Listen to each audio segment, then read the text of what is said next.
मेरा नाम विवेक है। मैं एक बहुत ही बिगड़ा हुआ और घटिया इंसान था। ऐसा मैं बचपन से ही नहीं था। मेरे हालातों ने मुझे ऐसा कर दिया था। मैं अपनी जवान बहन के साथ रहता था। मेरी बहन को बचपन से ही पोलियो था। वो चल नहीं सकती थी। हम दोनों भाई बहन का इस दुनिया में कोई नहीं था। मेरी बहन घर में रहकर घर की देखभाल करती थी और जिस तरह से भी होता था घर के काम कर लिया करती थी। बचपन में ही हमारे पेरेंट्स हमें छोड़कर चले गए थे। पेरेंट्स के ना होने की वजह से मैं बहुत बिगड़ गया था। गलत लोगों के साथ उठना बैठना शुरू कर दिया था। उनकी गलत संगत को अपना लिया था। इस तरह मैं एक बिगड़ा हुआ और घटिया इंसान बन गया था। अगर मेरे माता पिता जिंदा होते तो वो मेरी परवरिश अच्छे तरीके से करते। शायद मैं ऐसा बिल्कुल ना होता। मेरी बहन सारा दिन घर में अकेली रहती थी और मुझसे बहुत प्यार करती थी। मुझसे लोग कहते थे कि तुम अपनी बहन की शादी कर दो। शादी होने के बाद वो अपना घर बसा लेगी। आखिर ऐसे कब तक अपनी बहन को घर में बिठाए रखोगे? एक ना एक दिन तो उसकी शादी करनी ही है। मगर मैं कहता था कि मेरी बहन लंगड़ी है, उसको कौन रिश्ता देगा, उससे कौन शादी करेगा? मुझे समझाने वाले कहते कि इकलौती तुम्हारी बहन ही ऐसी नहीं है जो इस दुनिया में लंगड़ी है। ऐसी न जाने कितनी लड़कियां हैं जो लंगड़ी हैं, जिनके हाथ नहीं हैं, जो आंख से देख नहीं सकती, जो बोल नहीं सकती। उनकी भी शादी हो जाती है और वो अपने ससुराल में सुखी रहती है। अगर तुम अपनी बहन की शादी ये सोचकर नहीं करोगे कि वो चल नहीं सकती, तो इस तरह उसकी जिंदगी बर्बाद हो जाएगी। उसकी शादी हो जाएगी, बच्चे होंगे, तो इस तरह उसका परिवार आगे बढ़ेगा और वो अपने ससुराल में अपने परिवार के साथ बिजी हो जाएगी। इस तरह वो सारी जिंदगी तुम्हारे काम नहीं कर सकती। तुम्हारी बहन ने सारी जिंदगी तुम्हें खाना बनाकर खिलाया है, तुम्हारे सारे काम किए हैं। उसने कभी तुम्हारे मामले में दखल अंदाजी नहीं की। तुम जो कुछ भी करते हो उसे उस बात का कोई मतलब नहीं होता। तुम्हारी बहन बहुत अच्छी है, तुम्हें उसकी खुशी की खातिर उसकी शादी करनी पड़ेगी। ये बात मेरे दिमाग में आ गई थी। बात भी सही थी। आखिर इस दुनिया में न जाने कितनी ऐसी लड़कियां थीं जिनके अंदर कोई न कोई कमी थी और वो अपने ससुराल में सुखी थी। यही सोचकर मैंने अपनी बहन का रिश्ता लगा दिया था। मेरी बहन देखने में बहुत खूबसूरत थी। मैं भी बहुत स्मार्ट था, क्योंकि हम दोनों के मम्मी पापा भी बहुत खूबसूरत थे। हम बिल्कुल अपने पेरेंट्स पर गए थे। मैंने अपनी बहन की शादी अपने दोस्त के ही एक जानने वाले के साथ कर दी थी। मेरी बहन विदा होकर अपने ससुराल चली गई तो मैं घर में बिल्कुल अकेला पड़ गया था। अब मुझे और भी ज्यादा बेफिक्री हो गई थी, क्योंकि जब मेरी जवान बहन घर में रहती थी तो मैं घर के एक दो चक्कर लगा लिया करता था या फिर उसे घर का थोड़ा बहुत सामान लाकर दे दिया करता था। अब मैंने घर में आना जाना बिल्कुल छोड़ दिया था। मैं ज्यादातर समय अपने दोस्तों के साथ बिताता था। इसी तरह मेरी बहन की शादी को 2 महीने गुजर गए, मगर मैंने उसकी खबर लेने की कोई कोशिश नहीं की कि वो अपनी शादीशुदा जिंदगी में खुश है भी या नहीं। मेरी जिंदगी तो इसी तरह याशी में गुजर रही थी।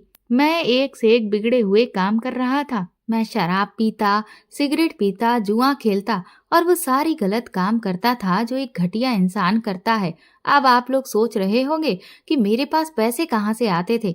मैंने इस गलत दुनिया में कदम रखने की शुरुआत एक अनोखे काम से की थी। वो काम ये था कि मैं कोठे पर लड़कियों को ले जाकर बेचता था। एक हफ्ते में एक लड़की को बेच दिया करता था तो मेरे पास एक हफ्ते का खर्चा आराम से निकल आता था। मैं किसी भी लड़की को अपना टारगेट बना लेता और उसका पीछा करता। उसके बारे में सारी इंफॉर्मेशन निकालने के बाद उसे किडनैप कर लिया करता था और फिर उसे कोठे पर ले जाकर बेच देता। कोठे से मुझे लड़की बेचने पर ढेर सारे पैसे मिलते थे। लेकिन अब मैंने हाल फिलहाल में एक नया बिजनेस शुरू किया था। मैं अपने दोस्तों के साथ मिलकर लड़कियां विदेश में सप्लाई करने लगा था, जहां से हमें ज्यादा प्रॉफिट हो रहा था। दिन इसी तरह से गुजरते जा रहे थे। मेरी बहन की शादी को 1 साल हो गया था और इस पूरे 1 साल में मैंने अपनी बहन की कोई खबर नहीं ली थी और ना ही मेरी बहन मेरे घर आई थी।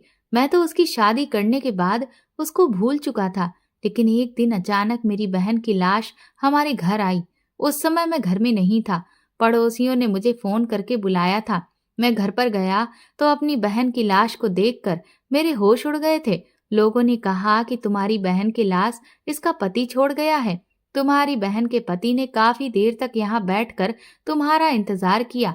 जब तुम नहीं आए तो वो उसकी लाश को यहाँ पर छोड़कर चला गया। हमने तुम्हारा नंबर ट्राई किया था, मगर तुम्हारा नंबर लग ही नहीं रहा था।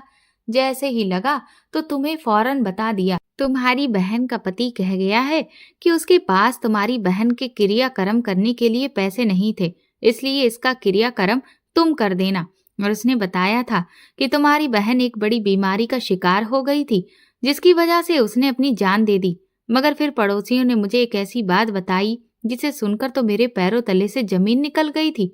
पड़ोस की एक औरत ने मुझे 1 महीने की बच्ची लाकर दी और कहा कि ये तुम्हारी बहन की बेटी है। इसका पति हमें इसे दे गया था, कहा था कि इसके भाई को दे देना। वो कह गया है कि वो इसको नहीं पाल सकता क्योंकि उसके पास इसकी परवरिश के भी पैसे नहीं हैं। मुझे अफसोस हो रहा था कि मैंने अपनी बहन की शादी कितने घटिया इंसान के साथ की थी। इसमें सबसे ज्यादा गलती मेरी थी। मैंने जब अपनी बहन की शादी की तो लड़के के बारे में कोई इन्फॉर्मेशन नहीं निकाली थी और ना ही उसका कोई फैमिली बैकग्राउंड चेक किया था। मेरे दोस्त ने मुझे रिश्ता बताया और मैं अपनी बहन की शादी आंख बंद करके कर दी थी। बेचारी मेरी बहन न जाने किन किन परेशानियों से गुजरी होगी।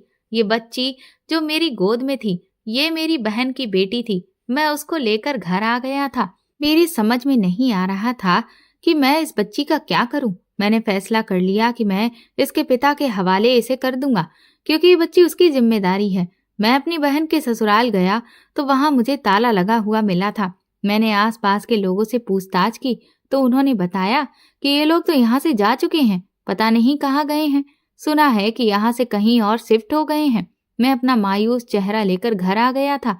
मेरी समझ नहीं आ रहा था कि इस छोटी सी बच्ची की परवरिश किस तरह से होगी। ये बच्ची बिल्कुल मेरी बहन की तरह खूबसूरत थी। मुझे इस बच्ची की वजह से 2 दिन लग गए थे। मैं घर से बाहर तक नहीं निकला था। बार बार इसको दूध बनाकर दे रहा था और बार बार इसका ख्याल रख रहा था। मैं तंग आ गया था। इससे पहले मैंने कभी किसी बच्चे का ख्याल नहीं रखा था। मेरी समझ नहीं आ रहा था कि मैं क्या करूं। इस बच्चे की वजह से मेरा कोई काम भी नहीं हो पा रहा था। मेरे दोस्त घर आए तो मैंने उसको सारी बात बताई। मेरे उस दोस्त को भी मेरी बहन के पति के बारे में कुछ नहीं पता था, जिसने उसकी शादी करवाई थी। अब मैं इस बच्ची का क्या करता, क्योंकि इसका ख्याल रखने के लिए मेरे घर में कोई भी नहीं था और अब ये मेरे हवाले थी, तो इसकी जिम्मेदारी भी मुझे ही उठानी थी। मेरे एक दोस्त ने मुझे एडवाइस दी कि तुम एक काम कर सकते हो, तुम इस बच्ची को अनाथ आश्रम में छोड़ आओ, वहां के लोग इसकी देखभाल करेंगे। इस तरह से ये वहां पर सेफ भी रहेगी और तुम्हें कोई काम भी नहीं करना पड़ेगा। ऐसे आखिर तुम कब तक इसके साथ घर में बंद रहोगे? ऐसे तो तुम्हारा बहुत नुकसान हो जाएगा। मुझे भी अपने दोस्त की बात ठीक लगी थी, इसलिए मैं अपनी बहन की बेटी को अनाथ आश्रम छोड़ आया था। मुझे इसी तरह गलत काम करते करते 14 साल गुजर गए थे और पुलिस आज तक मुझे और मेरे दोस्तों को नहीं पकड़ पाई थी। अगर कभी हम पुलिस के हवाले लग भी गए थे तो पैसे देकर हम लोग बच जाते थे, क्योंकि इस दुनिया में पैसे की ऐसी वैल्यू है कि आप कितने ही गलत काम कर लो, पैसा भरने के बाद ना तो कुछ गलत रहता है और ना ही कुछ सही। फिर तो गलत सही हो जाता है और सही गलत हो जाता है। इस तरह मेरे आगे की जिंदगी गुजर रही थी। मैं खूब माला माल हो गया था और मेरा विदेश में लड़कियां सप्लाई करने का काम भी बहुत अच्छा चल रहा था। इन 14 सालों में मुझे अपनी भांजी की भी याद नहीं आई थी। जैसे मैं अपनी बहन को उसकी शादी करने के बाद भूल चुका था, इसी तरह से अपनी भांजी को भी अनाथ आश्रम भेजने के बाद मैं भूल गया था और मैंने कभी पलटकर उसकी खबर नहीं ली थी। फिर एक दिन मेरे दोस्त ने बताया कि विदेश की कुछ पार्टी को 10 लड़कियां चाहिए और 1 महीने के अंदर अंदर हमें कहीं न कहीं से 10 लड़कियों का अरेंजमेंट करके उन्हें देना था। इस तरह से हमें काफी प्रॉफिट होगा। हम सारे ही दोस्त बिगड़े हुए थे और सभी दोस्त एक से एक गलत काम करते थे। मैं सोच में पड़ गया था, क्योंकि पिछले दिनों मैं कुछ लड़कियां दूसरे शहर से किडनैप करके लाया था। वो लड़कियां कम उम्र की थीं। उनको जवान करने के लिए हम एक अजीब तरह का कैप्सूल खिलाया करते थे। वो कैप्सूल खाते ही लड़कियां 2 महीने बाद जवान होने लगती थीं। कम उम्र की लड़कियों को मैं कैप्सूल खिलाने के बाद मैं उन्हें इतना आदी कर दिया करता था कि वो मेरे इशारे पर नाचने लग जाती थी। ऐसी खूबसूरत और कहना मानने वाली लड़कियों को भी विदेश में सप्लाई कर दिया करता था और करोड़ों रुपए कमा लेता था। अब भी मेरे दोस्त ने मुझसे 10 लड़कियों की डिमांड की थी, जबकि मेरे पास मुश्किल से 8 लड़कियां थीं। मेरी समझ नहीं आ रहा था कि 2 लड़कियां कहाँ से किडनैप करूं, क्योंकि मैं शहर चेंज करता रहता था। कभी कहीं तो कभी कहीं रहता था।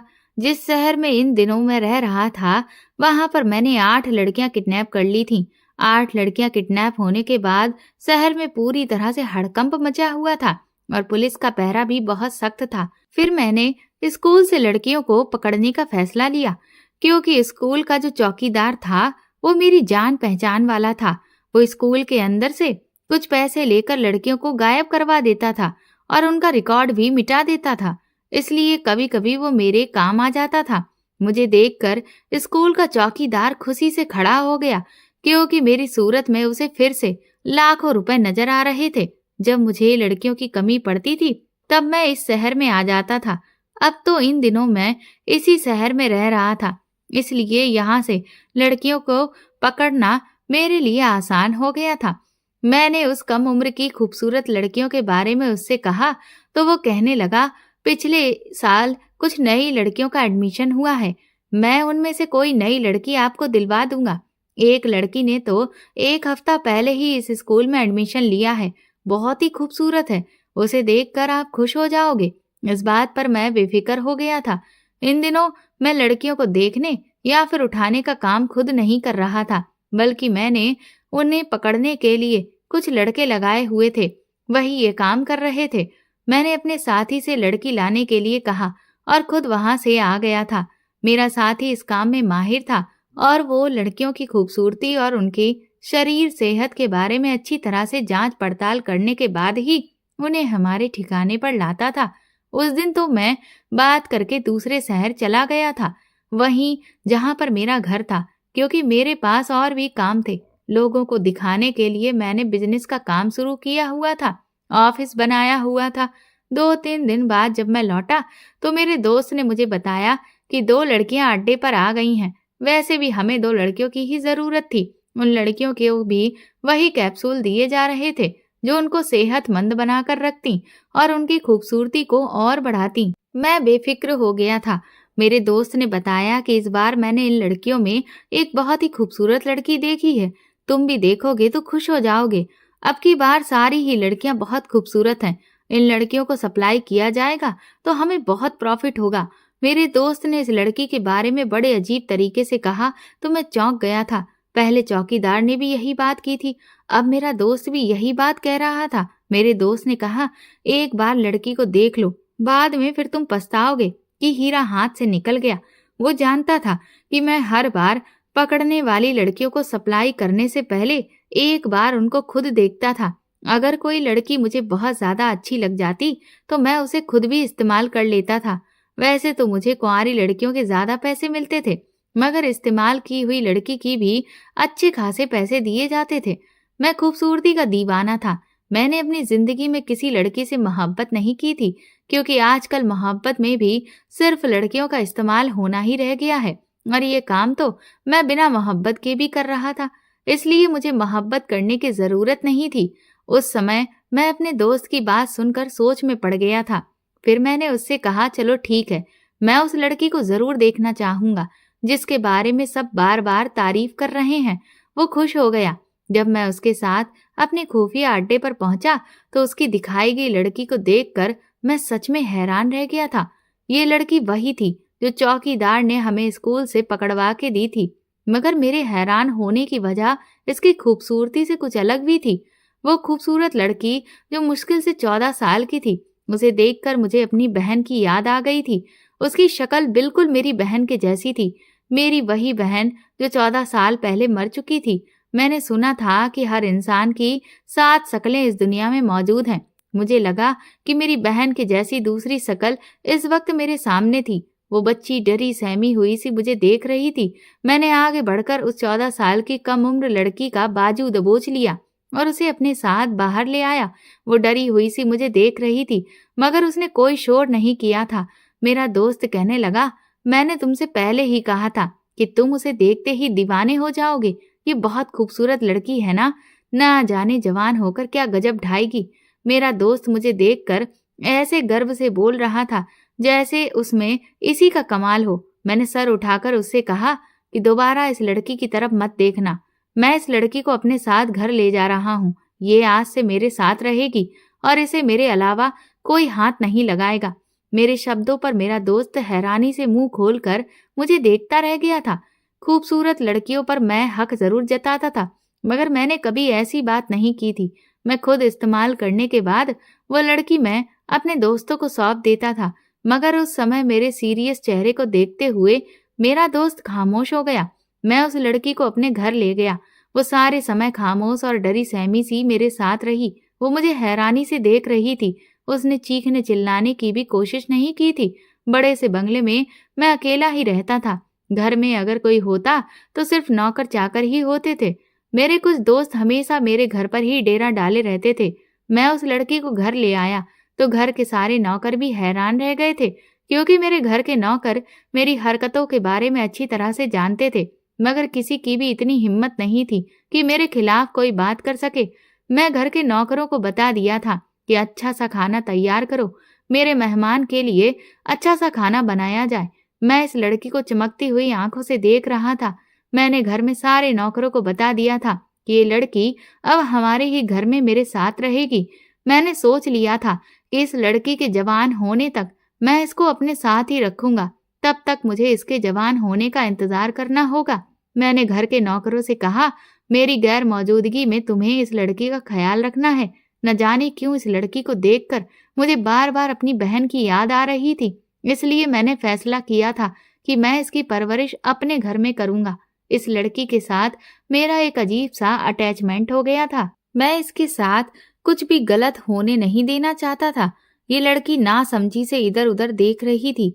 उस समय इसके होश इतने उड़े हुए थे कि वो मेरी बात भी नहीं समझ पा रही थी। नौकरों ने उसके खाने पीने का इंतजाम किया। मैंने उसके लिए अच्छे से कपड़े मंगवाए। इतने सालों से मैं खुद को इस दुनिया में अकेला समझता रहा था और मेरा दिल पत्थर का हो चुका था। आज पहली बार मैं किसी के लिए इतना फिक्रमंद हो रहा था। ऐसा लग रहा था जैसे इसके साथ मेरा कोई रिश्ता है और मुझे इस लड़की से एक अपनापन महसूस हो रहा था। घर की नौकरानी ने इस लड़की को अच्छी तरह से तैयार कर दिया था। रात का खाना खाते हुए मैं बार बार इस लड़की को देख रहा था। उसे देखते हुए मेरी नजरों के सामने बार बार मेरी बहन का चेहरा घूम रहा था। मैंने ठान लिया था कि मैं इस लड़की के साथ कुछ गलत नहीं होने दूंगा। इस लड़की को अपने घर में हमेशा रखूंगा और इसकी हर ख्वाहिश को पूरा करूंगा। मैं कम उम्र और जवान लड़कियों का धंधा करने वाला एक 35 साल का जवान मर्द एक कम उम्र की बच्ची के बारे में ये सब सोच रहा था। रात हुई तो मेरे घर मेरे दोस्त आ गए थे। मेरे उस दोस्त ने इन सारे दोस्तों को भी जरूर इस बच्ची के बारे में बता दिया होगा।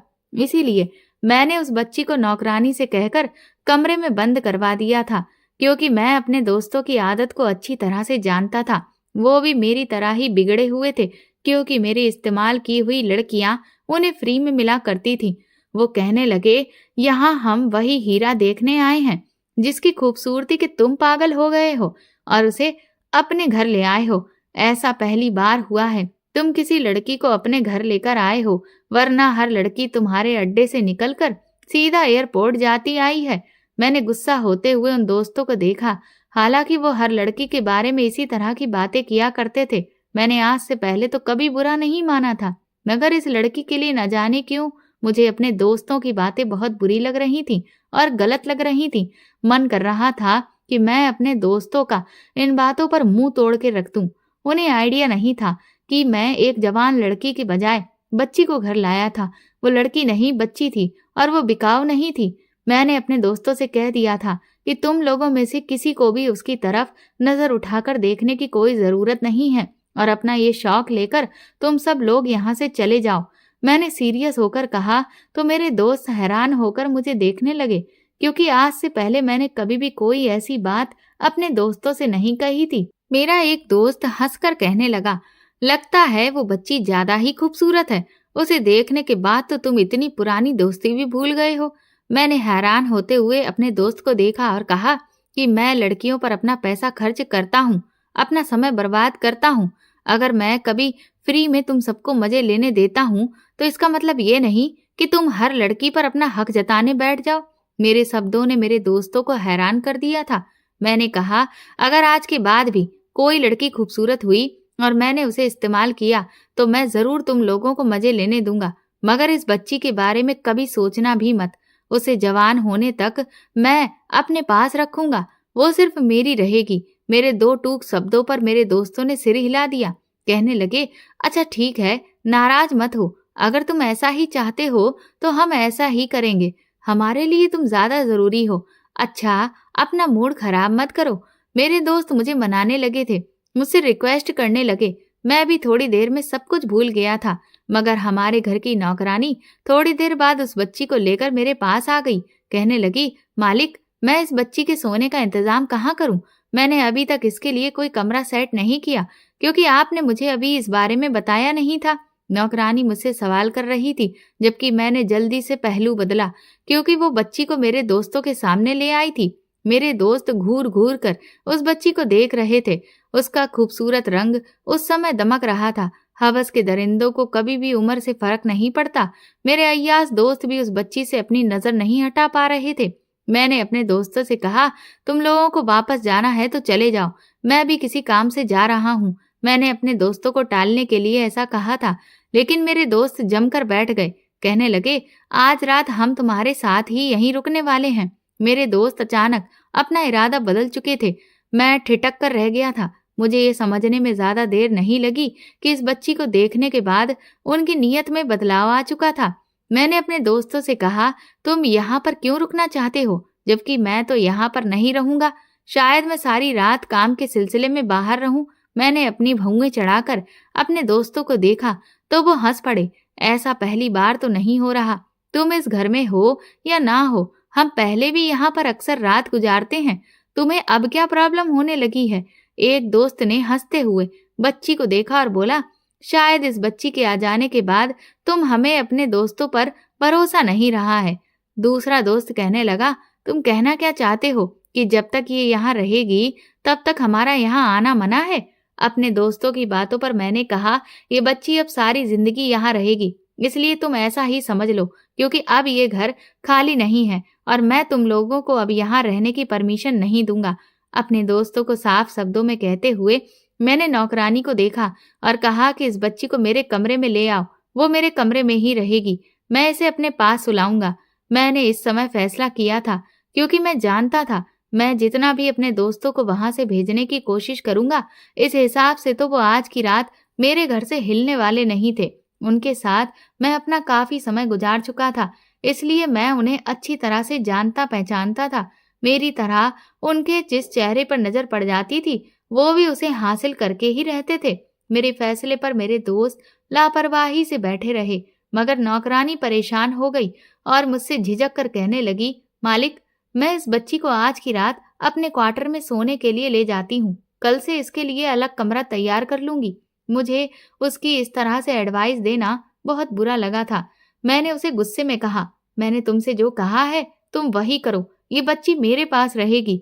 मेरे गुस्सा करने पर नौकरानी धीरे से कहने लगी, मालिक, आपके दोस्तों की नजर बहुत बुरी है और आप भी तो नशा करते हो। ऐसा ना हो कि आपके नशे का फायदा उठाते हुए आपके दोस्त इसे यहाँ से ले जाएं और आप भी उसके साथ कुछ गलत ना कर बैठो। इसलिए आपको सावधानी से काम लेना चाहिए। आप मुझ पर यकीन रखो, मैं इस बच्ची का ख्याल रखूंगी। नौकरानी मुझे समझाने की बहुत कोशिश कर रही थी, क्योंकि वो भी एक औरत थी और इस मामले की नजाकत को अच्छी तरह से समझ रही थी, लेकिन मैं उसकी ये बात नहीं मान सकता था। मेरे दोस्त बड़े आराम से मेरे सामने बैठे हुए थे।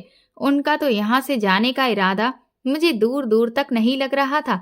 मैं अपने दोस्तों की मौजूदगी में उस बच्ची को अलग कमरे में हरगिज नहीं भेज सकता था। मेरी सख्ती पर नौकरानी खामोशी से चली गई। मैं कुछ देर अपने दोस्तों के पास बैठा रहा। मैं जानता था कि मेरी मौजूदगी में किसी की भी हिम्मत नहीं है कि इस बच्ची को हाथ भी लगाए। मुझे घमंड था कि मैं उसकी हिफाजत कर सकता हूँ। काफी देर तक मैं अपने दोस्तों के साथ बैठा हुआ बातें करता रहा। मुझे अपने दोस्तों का भरोसा बार बार परेशान कर रहा था। उनके शैतानी दिमाग से मैं अच्छी तरह से वाकिफ था। वो कोई चाल चलने के इंतजार में थे, जबकि मैं भी सावधान हो चुका था। उन्होंने मुझसे शराब पीने के लिए कहा तो मैंने सिर्फ एक गिलास ही पी थी। उसके बाद मेरे पास एक इम्पोर्टेंट कॉल आ गई और मैं बात करने के लिए चला गया था। एक गिलास से मुझे कभी भी ऐसा नशा सवार नहीं हुआ था, मगर 3 से 4 गिलास पीने के बाद मैं अपने होश खो देता था। मैंने एक गिलास के बाद दोबारा शराब को हाथ नहीं लगाया था। रात के 2 बजे तक मैं अपने दोस्तों के साथ बैठा रहा, लेकिन इसके बाद मैं अपने कमरे में चला गया। मेरे कमरे के दरवाजे को अच्छी तरह से मैंने बंद कर दिया था और वो बच्ची मेरे साथ कमरे में ही मौजूद थी। उसे अपने बेड पर सुलाकर मैं अब बेफिक्र हो गया। उस लड़की को देखकर मुझे हर बार अपनी बहन की याद आ जाया करती थी। आज मुझे ऐसा लग रहा था जैसे मेरी बड़ी बहन मेरे सामने लेटी हुई है। उसका चेहरा बिल्कुल मेरी बहन की तरह था। मेरा मन कर रहा था, काश आज मेरी बहन जिंदा होती तो मेरे भी इस दुनिया में कोई अपना होता, क्योंकि अब इस लड़की को देखने के बाद मुझे एहसास हो रहा था कि अगर आज मेरी बहन इस दुनिया में जिंदा होती तो मेरा भी कोई अपना होता। माता पिता तो मुझे पहले ही इस दुनिया से छोड़कर जा चुके थे। मेरे पास सिर्फ मेरा इकलौता रिश्ता था, जो मेरी बहन थी, जिसने मेरा बहुत ख्याल रखा था। उसने कभी मुझे किसी चीज की कमी नहीं होने दी थी। मैं कितना ही बिगड़ा रहा था, मगर उसने कभी मेरे मामले में दखल अंदाजी नहीं की थी। वो चाहती तो मुझे बिगड़ने से रोक सकती थी, मगर उसने हमेशा वही किया जिसमें मुझे खुशी होती थी। इतने सालों बाद अपनी बहन को याद करके मेरे आंखों में आंसू आ गए थे। मुझे एहसास हो रहा था कि मेरी बहन मेरे लिए कितनी जरूरी थी। अगर आज वो मेरे साथ होती तो मुझे ये अकेलापन इतना नहीं सता रहा होता। न जाने क्यों आज अकेलेपन से मुझे डर लग रहा था। मैं यही सब कुछ सोच रहा था और कमरे में इधर उधर टहल रहा था। टहलते टहलते मुझे प्यास लगने लगी तो मैंने पानी पी लिया था, लेकिन अचानक न जाने मुझे क्या हुआ था कि मुझे सब कुछ घूमता हुआ नजर आने लगा। मुझे कुछ समझ नहीं आ रहा था। अचानक मेरी आंखों के सामने अंधेरा छा गया। मुझे ऐसा लग रहा था जैसे मैं अपने पैरों पर खड़े होने के काबिल नहीं हूँ। मुझे अच्छी तरह से याद था, आज मैंने ड्रिंक भी ज्यादा नहीं की थी, तो फिर मेरे साथ ये सब कुछ क्यों हो रहा था।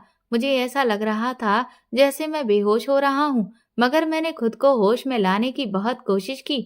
मैं बार बार अपनी आंखें खोलने की कोशिश कर रहा था और अपने कदमों को जमा रहा था, मगर कुछ भी करना मेरे बस में नहीं रहा और फिर थोड़ी देर के बाद मैं बेहोश हो गया। मैं कितनी देर बेहोश रहा, कमरे में कौन आया, क्या हुआ, मुझे कुछ नहीं पता था। सुबह जब मेरी आंख खुली तो वो बच्ची कमरे से गायब थी और मेरे कमरे का दरवाजा खुला हुआ था। ये देखकर मैं बुरी तरह घबरा गया। मैंने अपने दिमाग पर जोर डाला। मुझे रात वाली बात याद आ गई तो मेरे होश उड़ गए, क्योंकि मैं रात को बेहोश हो गया था। तब मुझे अपने दोस्तों की चाल याद आई। उन्होंने शराब में मुझे एक ऐसी दवाई मिलाकर दी थी जिसका नशा मुझे तब तक नहीं चढ़ा था जब तक मैं अपने दोस्तों के साथ था। लेकिन जब मैं कमरे में आया और मैंने पानी का गिलास पिया, तब मुझ पर उसका नशा सवार होने लगा था, क्योंकि हम लोग लड़कियों को भी इसी तरह की दवाइयां दिया करते थे और मेरे दोस्तों ने एक ऐसी दवाई का इस्तेमाल मुझ पर भी कर दिया था और इस बात का फायदा उठाकर वो लोग बच्ची को यहाँ से उठाकर ले गए थे। मुझे पूरी तरह से यकीन था कि ये घटिया काम मेरे दोस्तों के अलावा और कोई नहीं कर सकता था। मैं पागलों की तरह उठकर कमरे से निकला। सामने ही नौकरानी खड़ी हुई थी। उसके चेहरे का रंग उड़ा हुआ था। मैं उसे देखकर चौंक गया और मैंने उससे सवाल किया कि बच्ची कहाँ चली गई। वो घबरा कर कहने लगी, मालिक, मैं तो रात को अपने कमरे में जाकर लेट गई थी। जब सुबह मैं यहाँ आई तो आपके कमरे का दरवाजा खुला हुआ था। आप सो रहे थे और बच्ची पूरे घर में कहीं भी नहीं थी। वो बच्ची गायब हो गई है। मैं जब आपके दोस्तों वाले कमरे में गई तो आपके दोस्त भी वहां पर मौजूद नहीं थे। नौकरानी की बात सुनकर गुस्से से मेरी हालत खराब हो गई। हालांकि मेरे दोस्तों ने कुछ अनोखा नहीं किया था, उन्हें इस हद तक मैं भी लेकर आया था। हर बार जब मैं मासूम लड़कियों की इज्जत तार तार करता था तो मैं उन्हें खुद इस्तेमाल करने के बाद किसी खिलौने की तरह अपने दोस्तों के आगे फेंक दिया करता था। जिन लड़कियों को मैं जवानी के कैप्सूल खिलाने के बाद विदेश में सप्लाई किया करता था, तब भी मैंने सोचने की कोशिश नहीं की कि उनके साथ क्या किया जाता होगा। मेरी नौकरानी मुझसे परेशानी से कहने लगी, मालिक, मुझे तो आपके दोस्तों की हरकत के बारे में पहले ही पता था, इसीलिए मैंने आपसे कहा भी था कि मैं इसकी जिम्मेदारी ले लेती हूँ, मगर आपने मेरा भरोसा नहीं किया। पहले आप खुद अपने दोस्तों को लड़कियां दे दिया करते थे लेकिन अब आपके लिए दोस्तों ने कभी इस बात का फायदा उठा लिया और वो उस बच्ची को लेकर फरार हो गए। आपने इस बात की जिम्मेदारी ले ली कि आप खुद उसकी रखवाली कर सकते हो, तो मैं बेफिक्र होकर अपने क्वार्टर में जाकर सो गई थी। मगर मुझे नहीं पता था कि आपके दोस्त आपकी आंखों में भी धूल झोंक कर ऐसा काम कर सकते हैं। नौकरानी की बात पर मैं परेशान हो गया। आज नौकरानी भी मुझे बड़ी अजीब नजरों से देख रही थी। नौकरानी कहने लगी, आप कभी भी अपनी जिंदगी में किसी औरत, लड़की या बच्ची को शामिल नहीं कर सकते, क्योंकि आपने न जाने कितनी लड़कियों और बच्चियों के साथ अत्याचार किया है। आप इंसान नहीं हो, आप एक दरिंदे हो। मालिक, ये कहकर नौकरानी वहां से चली गई थी। मैं परेशान हो गया। मैंने अपने दोस्तों को बार बार कॉल मिलाई, मगर कोई भी मेरी कॉल रिसीव नहीं कर रहा था। मैं पागलों की तरह खुद को नोचने लगा।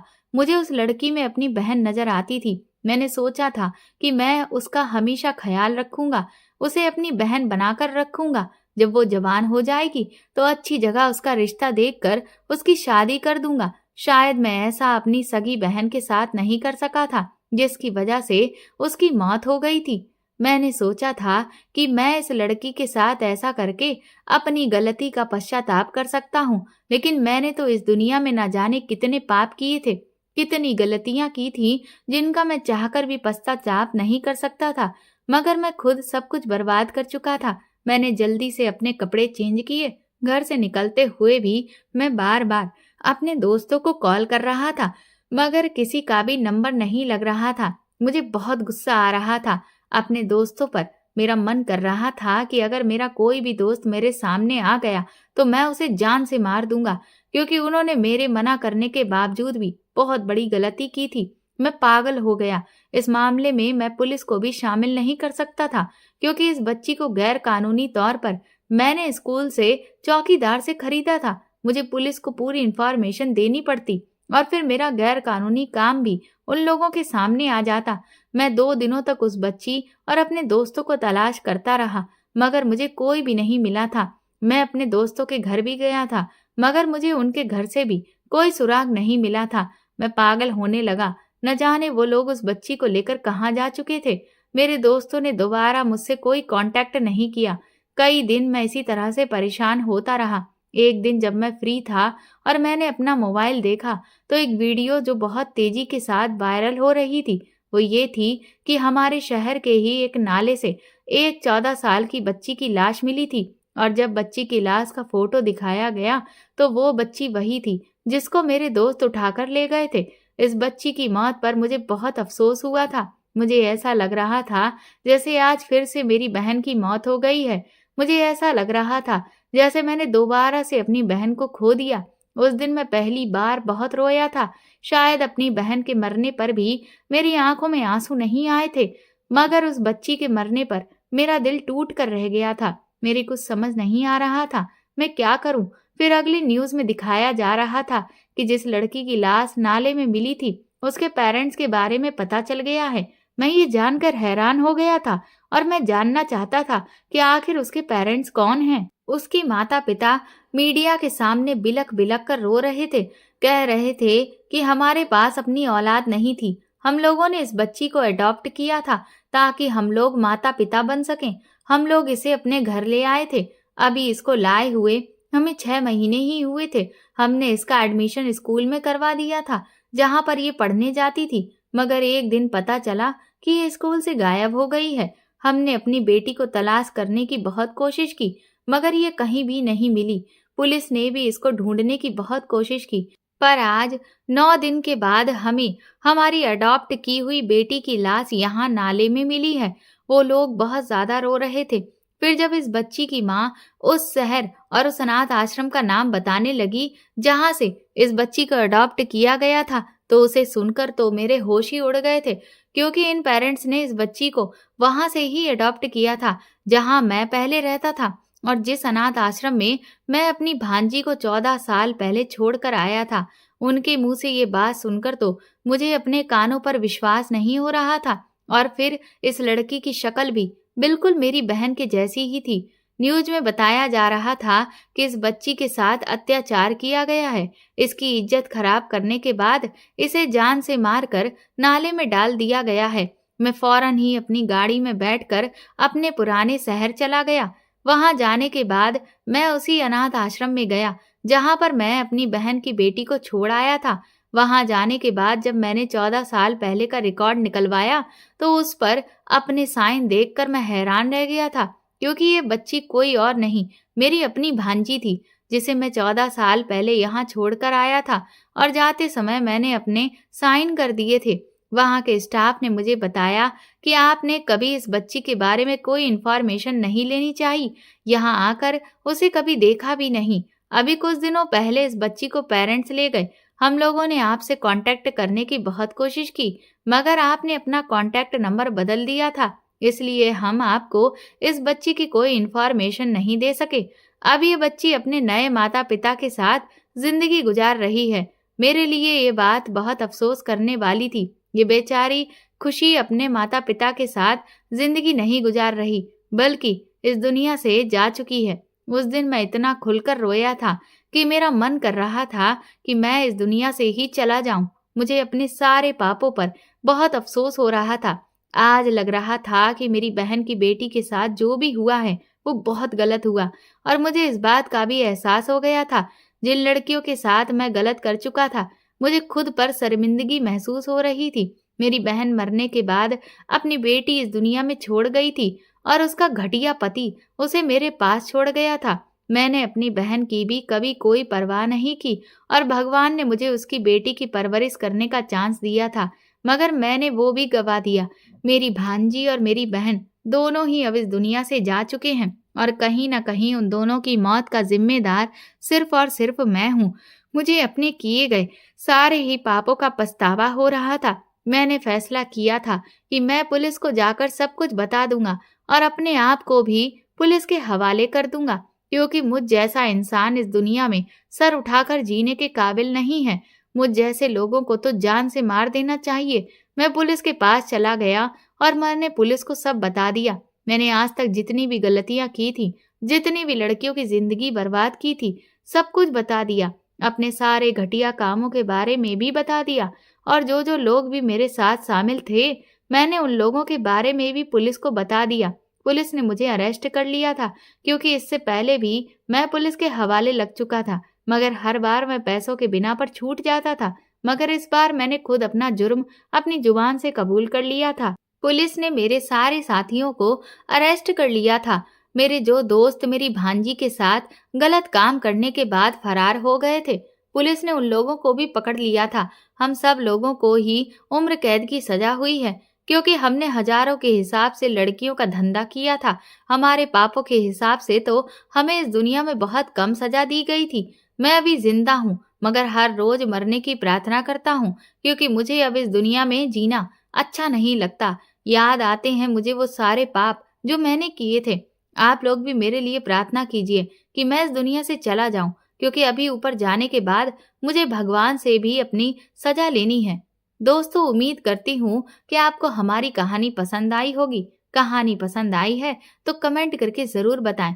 वीडियो को लाइक करें, चैनल पर नए हैं तो चैनल को सब्सक्राइब करें, और हाँ, नोटिफिकेशन बेल को जरूर दबाएं ताकि अगली अपडेट सबसे पहले आपको मिले। धन्यवाद।